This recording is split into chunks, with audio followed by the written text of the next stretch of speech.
8 hours from now, you'll be holding a heart so rotten, it'll literally break Maat's sacred scale. And while you're trying to glue the pieces back together with mummy resin, 300 souls will be screaming that they've been waiting in line for centuries. But relax, right now you're just being woken up by a hysterical messenger at 4 in the morning. Today you woke up, but you're Anubis, the Egyptian god of death and embalming. Congratulations! Your alarm clock is the smell of fresh corpse, and your to-do list never ends because, well, people don't stop dying. You open your eyes in your sanctuary in the Duat, the Egyptian underworld. The place is dark, damp, and reeks of myrrh mixed with regret. Before you can even stretch your jackal paws, a ghostly servant phases through the wall with the grace of someone who clearly doesn't respect personal boundaries.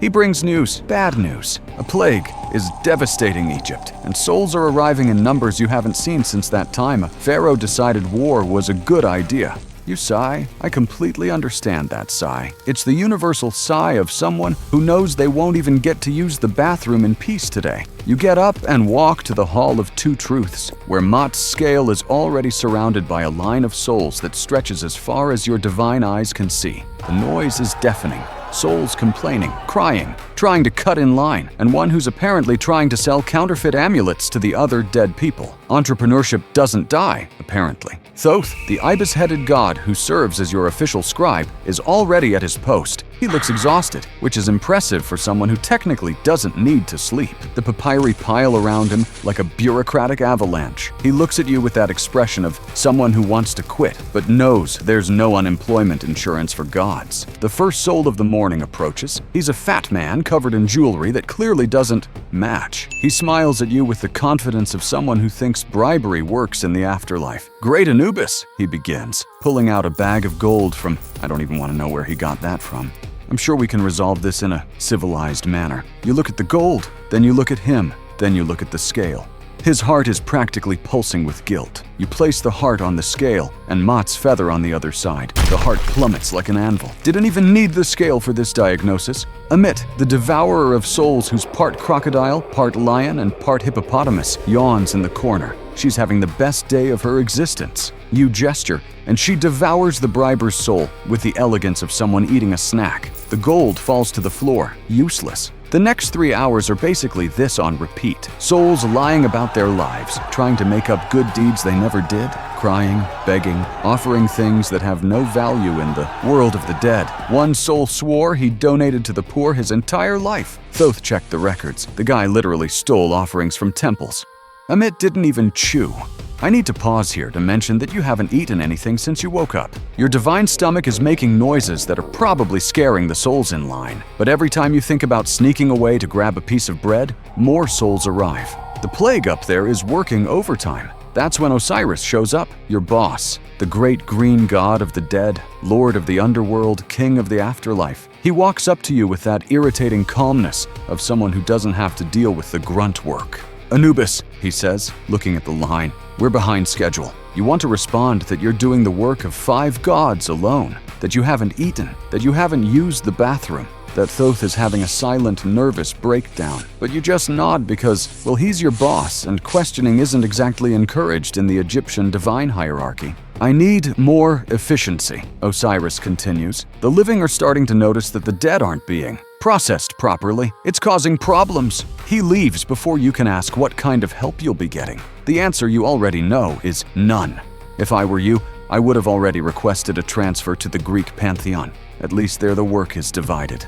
The line continues. A woman swears she was a priestess. Her heart reveals she sold Nile water as magic potion to tourists. A soul tries to argue that technically she didn't kill anyone because the person was dying anyway. The logic of desperation is fascinating. You sense a familiar presence, a presence that makes your jackal fur stand on end. Set, your uncle, the god of chaos, storms, and being generally unbearable. He's not here physically, but you know he's behind this plague. You can feel his signature in every soul that arrives.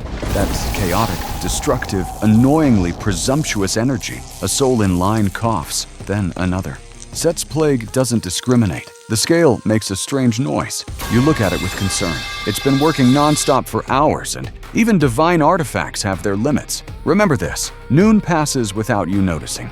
Time in the underworld is weird like that. Thoth announces you've processed 200 souls. but the line doesn't look any shorter. Actually, it looks longer. You finally get a 3-minute break and run to the sanctuary bathroom. You've barely started to relieve yourself when a servant knocks on the door. Lord Anubis, a pharaoh has arrived. Of course one did. Of course, it can't wait. You finish as quickly as possible, which isn't very quick when you have jackal anatomy, and return to the hall. The pharaoh in question is exactly the type of pharaoh you expected, covered in gold from head to toe, with the expression of someone who's never heard the word no in their life. He walks through the entire line, ignoring the protests of the other souls, and stops in front of you, as if you should be honored by his presence. "I demand priority treatment," he announces. "I am a living god."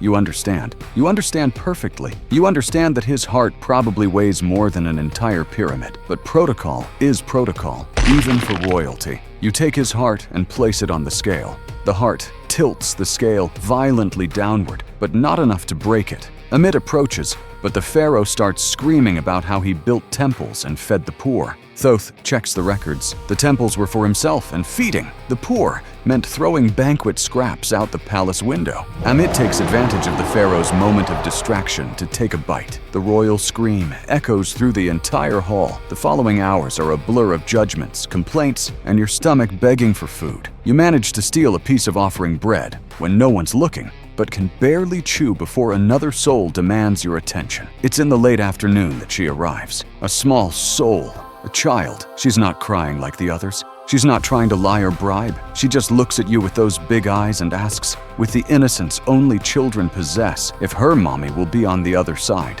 The entire hall goes silent. Even Amit stops chewing. You crouch down to her height. Your voice, normally deep and authoritative, comes out softer than you expected. You take her heart, so small it barely fits on the scale, and place it next to Maat's feather. The scale doesn't even move. Perfect balance. The heart is as light as the feather of truth. You feel something strange in your divine chest, a mixture of sadness for a life cut short so early, and joy, knowing she'll have eternity in the fields of Aru, where there's no pain, disease, or suffering. You personally guide her to the portal, something you haven't done for anyone in centuries. "Mommy will be waiting," you say, even without knowing if it's true. Sometimes white lies are allowed, even for gods of death. I won't lie, that moment caught me off guard.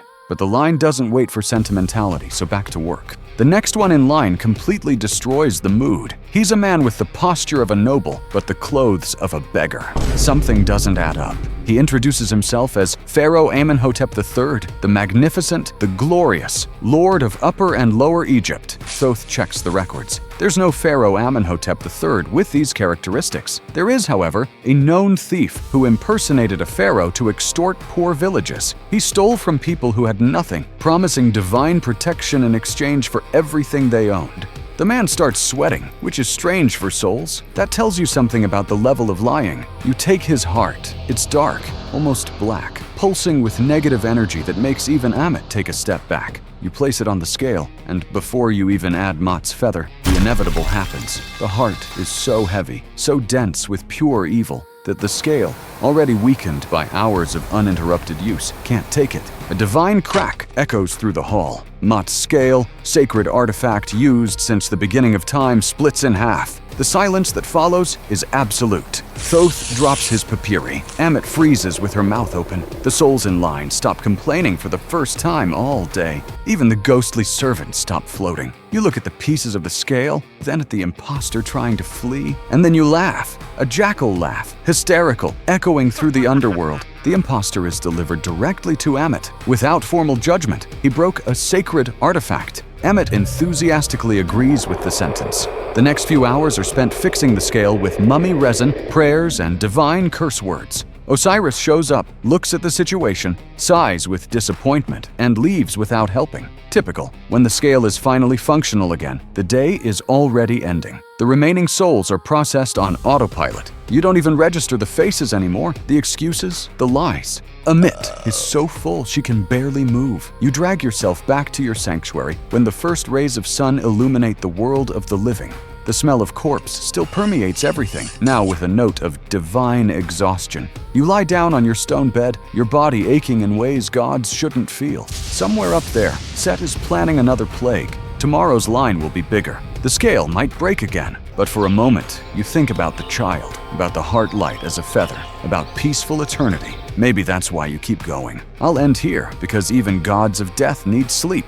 Today's moral: it doesn't matter if you're human or divine. Every job has bad days. The difference is yours involves rotten hearts and broken scales. You close your eyes, finally finding peace, and tomorrow it all starts again. The plague continues, the souls arrive, and you remain the only one willing to do this job. Sleep well, Anubis.